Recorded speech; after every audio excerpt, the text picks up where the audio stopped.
बाबा नीम करौरी, जिन्हें हनुमान जी का अवतार माना जाता है। जय जय जय श्री भगवंता, तुम हो साक्षात हनुमंता। बाबा जी महाराज ने जहाँ भी मंदिर स्थापित किए वे मुख्यतः हनुमान आराधना हेतु ही किए। साथ में जो भी अन्य देवी देवताओं दुर्गा, विंध्यवासिनी देवी, वैष्णो देवी, वृंदानेश्वरी देवी, श्री राम जानकी, श्री लक्ष्मी नारायण, शंकर भगवान, गणेश जी आदि के मंदिर बने। वे मूलतः जनमानस की अभिरुचि की तुष्टि हेतु ही बने। संस्कारबद्ध अथवा पारिवारिक और परंपरागत मान्यताओं से बंधे भक्तों की मनीक्षा पूर्ति हेतु ही बने। वर्ष 1973 जून माह में कैंची धाम में विंध्यवासिनी देवी के मंदिर को इंगित कर महाराज जी ने अपने भक्तों से भी कहा था, तुम्हारे पहाड़ में देवी को मानते हैं, ताई सो हमने विंध्यवासिनी का मंदिर भी बना दिया। महाराज जी ने हनुमान जी के कितने मंदिर अन्य स्थानों में बनवाए कोई ज्ञात नहीं है, परंतु जानकारी के अनुसार उनके द्वारा मुख्यतः प्रथम हनुमान मूर्ति गुजरात में मोरबी नामक क्षेत्र के बबनिया ग्राम में जलाशय के किनारे प्रतिष्ठित हुई थी। इसके उपरांत उनके द्वारा ग्राम नीम करौरी फर्रुखाबाद में, बजरंगगढ़ भूमि आधार, कैंची धाम, काकड़ी घाट नैनीताल में, परिक्रमा मार्ग वृंदावन में, हनुमान सेतु लखनऊ में, 2 मंदिर पिथौरागढ़ उत्तर प्रदेश में, पनकी कानपुर में, जौनापुर दिल्ली में और तारा देवी शिमला में तथा पोर्ट ब्लेयर अंडमान में बनवाए गए। परंतु अपने यश, अपनी ख्याति के प्रति सर्वथा उदासीन बाबा जी ने इन मंदिरों आश्रमों में कहीं भी अपना नाम नहीं आने दिया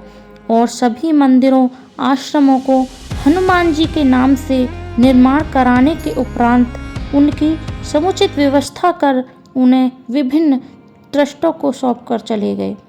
अपने को सर्वथा तटस्थ रखते हुए यह तो उनकी महासमाधि के बाद ही भक्तों ने मंदिरों आश्रमों में बाबा जी महाराज का नाम जोड़ दिया, जिसके ही फलस्वरूप हर मंदिर, हर आश्रम उनका सर्वसिद्ध नाम धारण कर स्वयं में उत्तरोत्तर प्रसिद्ध एवं सार्वभौम समृद्धि प्राप्त करने लगा और उनका यही नाम साथ साथ इन मंदिरों आश्रमों में व्याप्त आध्यात्मिक शक्ति का विस्रोत बन गया।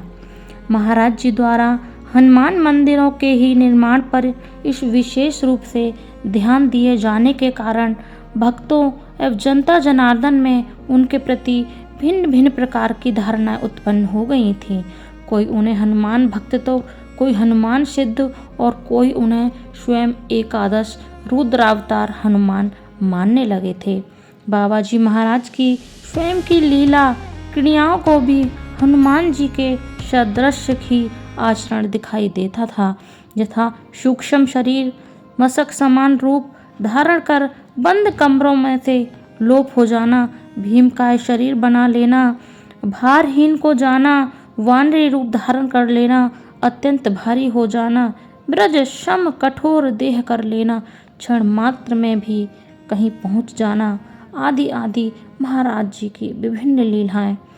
करते रहे महाराज जी। वस्तुतः बाबा जी महाराज शिव शक्ति के 11वें रुद्र रूप हनुमान जी के ही अवतार हैं।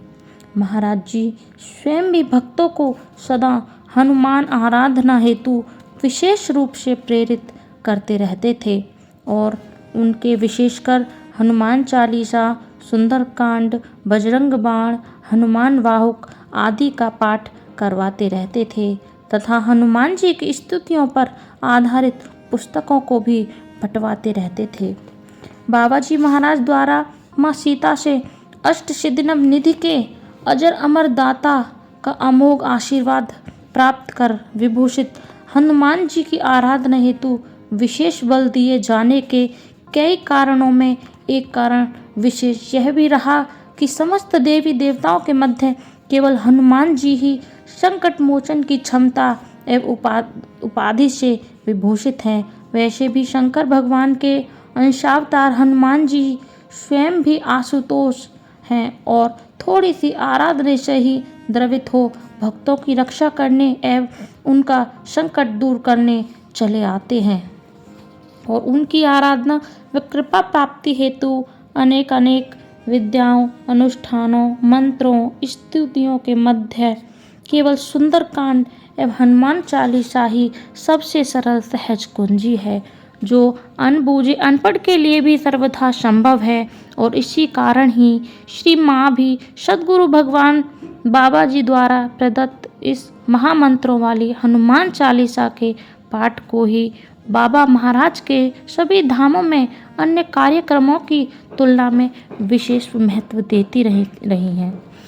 कृष्णावतार चैतन्य महाप्रभु ने जिस तरह द्वापर के अवतार श्री कृष्ण की आराधना की पुनः जागृति हेतु भगवान कृष्ण के अनेक मंदिर बनवा दिए तथा श्री कृष्ण नाम संकीर्तन को प्रधानता दिलवाई और राम अवतार में सद्गुरु रामानंद जी ने भी यही काम श्री राम आराधना की पुनः जागृति हेतु किया, उसी प्रकार एकादश रुद्रावतार बाबा दीप करौरी जी महाराज ने भी संकट मोचन हनुमान जी के विशाल रूप एवं भव्य मंदिरों का निर्माण कर उनमें हनुमान जी की सर्वज्ञ सुंदर मूर्तियों को प्रतिष्ठापन करवा दिया। जन